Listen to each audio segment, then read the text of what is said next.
Hey, good evening, everyone. I'm Josh. And I am Jacquis. Welcome to the Nightly on Hatch Plus, where MVP stands for Most Valuable Pillow.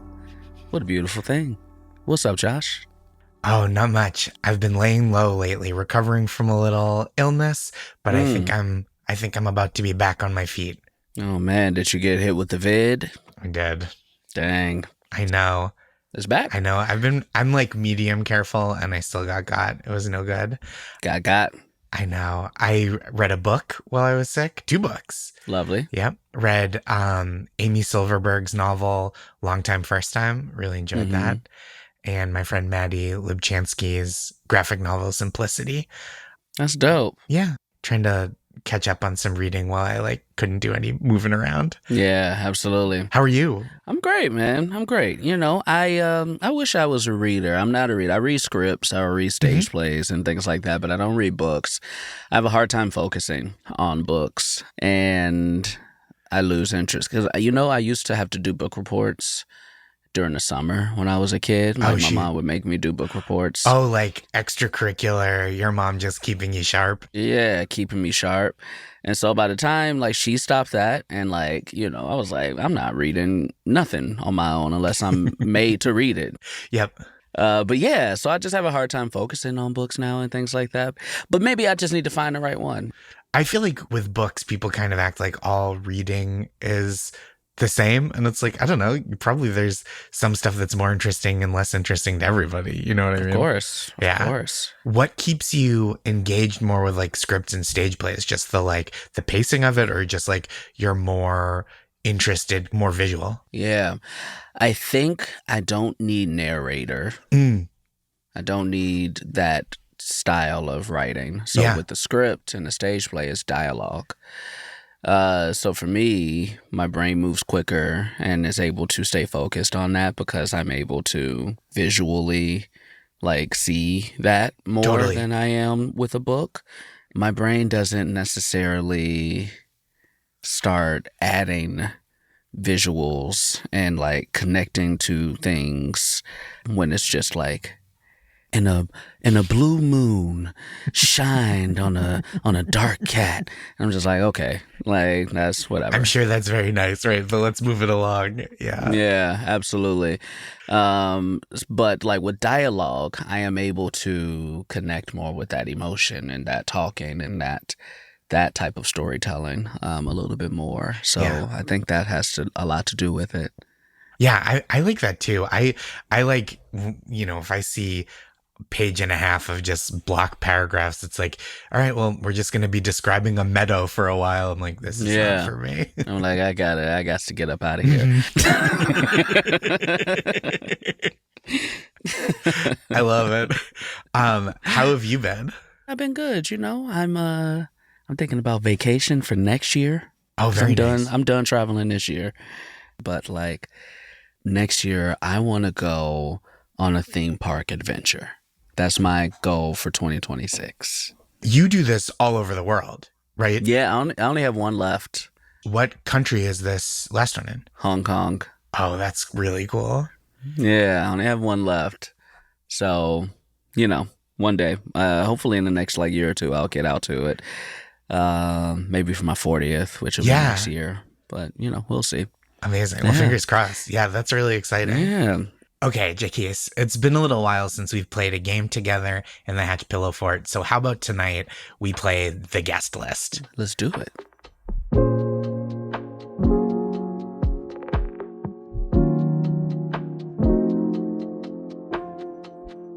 In this game, we can each invite 3 people to our slumber party, and these people can be living, dead, cartoon, movie character, whatever. But tonight, we're going to add a little twist to it. We're going to theme this slumber party, and it will be sports themed. Sports stars from past, present, and possibly future. We'll see. So let's kick it off. I'm going to start with you.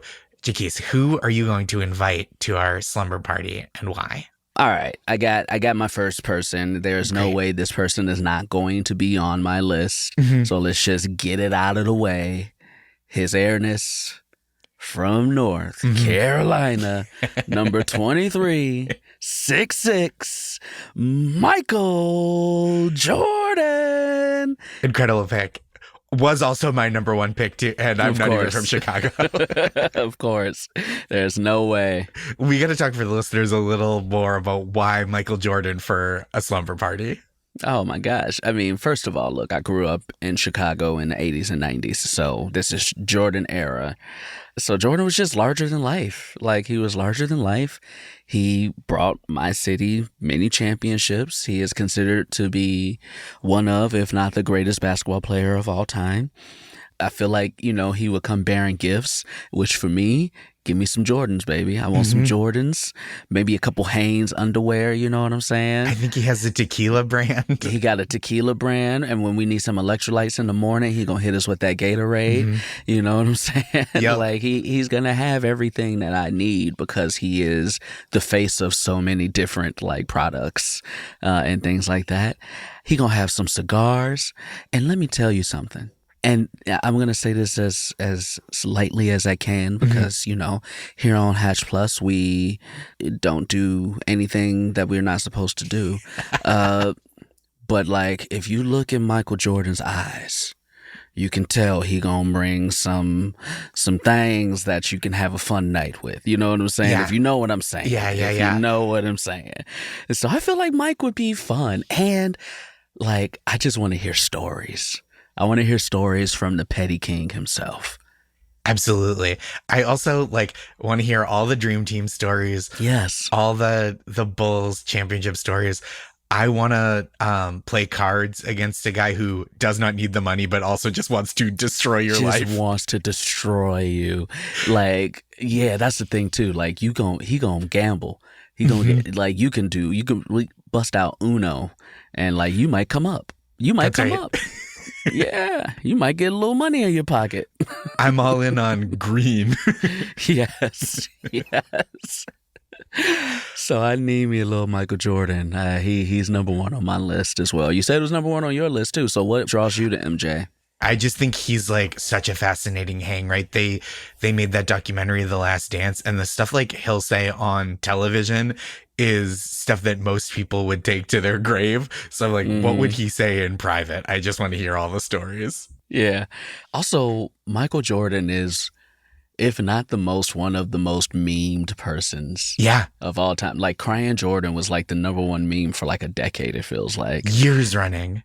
And then after The Last Dance, all the other memes, I took that personally. Yeah, I took that personally. So great. He's such a memed character. It's so funny. I love it. It's great. I love it so much. Incredible number one choice. Yeah, same to you. Thank you. Thank you. All right, well, I had number one, and we both had the same person, so I'll let you hit us with number two for you on your list. This is someone with a completely different energy, and I think that it will temper the intensity of the evening, but also I think this is a person whose athletic greatness would give them a commonality with MJ. So there will be stuff for them to talk about. I'm curious to see how they get along, and I'm curious to see what it does to the group dynamic. I think we got to invite Simone Biles to this party. Oh, Simone Biles. Also one of, if not the greatest of all time. That's what I'm saying. And I think she seems really funny. She's very funny online, and she's truly one of the greats and legendary gymnast. And I feel like I would have so many gymnastics questions to ask. I've never met a high level gymnast before, and I just want to know about that world. Yeah.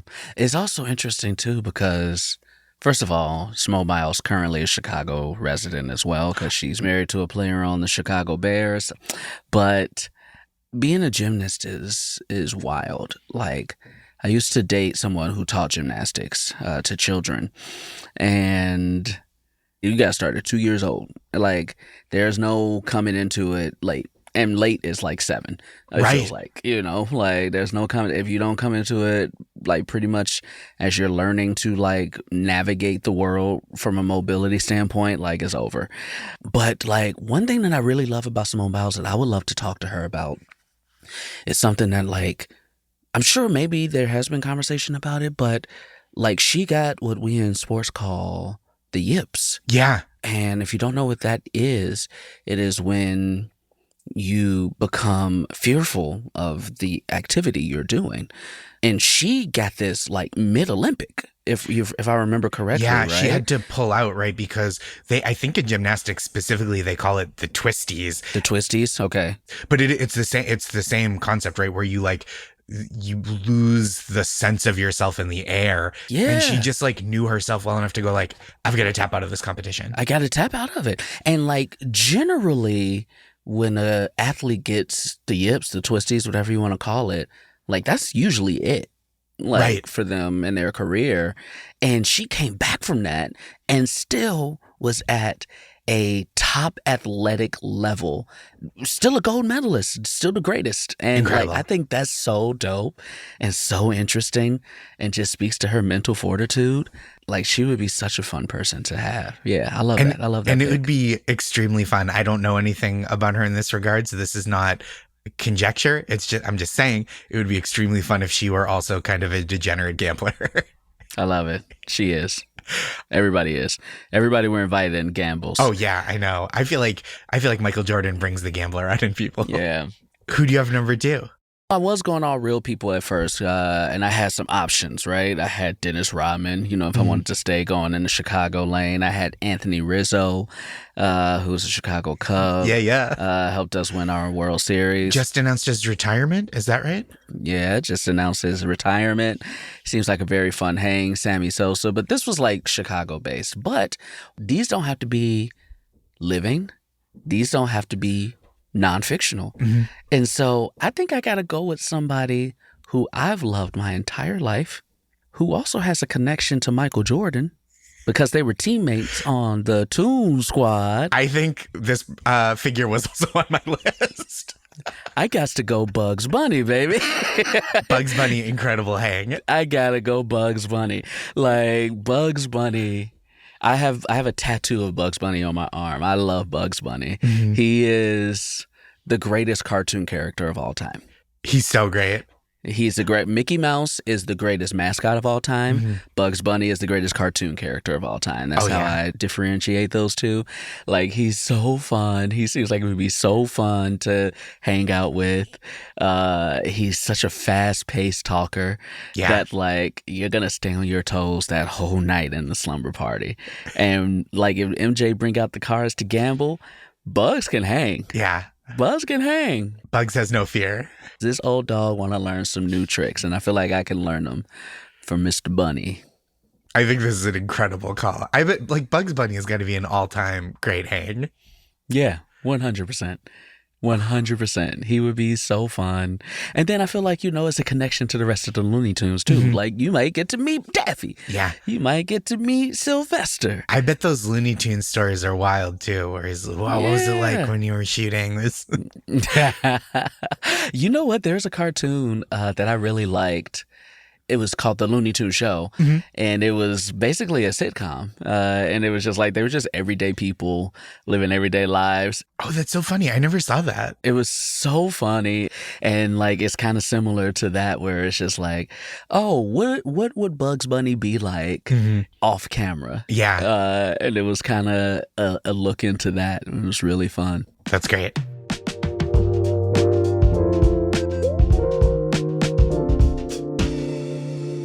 This is just to add a different kind of vibe. This person is less a party attendee than just like a great feature of the party.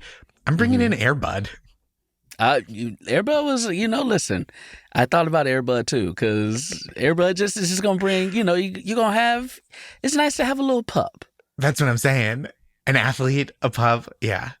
And listen, Air Bud can tell you stories about Mary-Kate and Ashley. Oh, yeah. Because for those of you who don't know, the same dog that played Air Bud was the dog from Full House. Air Bud's kind of show business royalty. Show business royalty. Worked with so many of the greats. So we've got so far Michael Jordan, Simone Biles, Bugs Bunny, Air Bud, which I think is, we've got a great slumber party. We got a great list. I got one more. Great. This person is no longer with us, but if we could bring him back and then drop him in his prime, I got to go with another greatest of all time, floating like a butterfly, stinging like a bee, Muhammad Ali, Cassius Clay. I got to go with the GOAT. Like, when you talk about, like, Jordan, Bugs, Muhammad Ali, like that.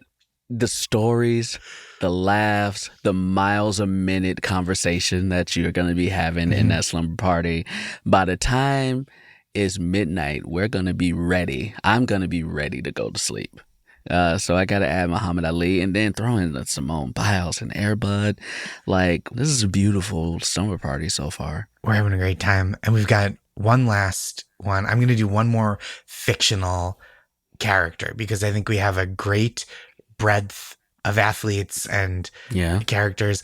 And because I think, again, great stories is kind of what you want when you're staying up late, right? Mm-hmm. You want people that can hang. You want people that like to have a good time, but you want people that can really throw fastballs in terms of like 3 or 4 great stories that you can then take back to your other friends and be like, I just met this guy. He had the wildest stories.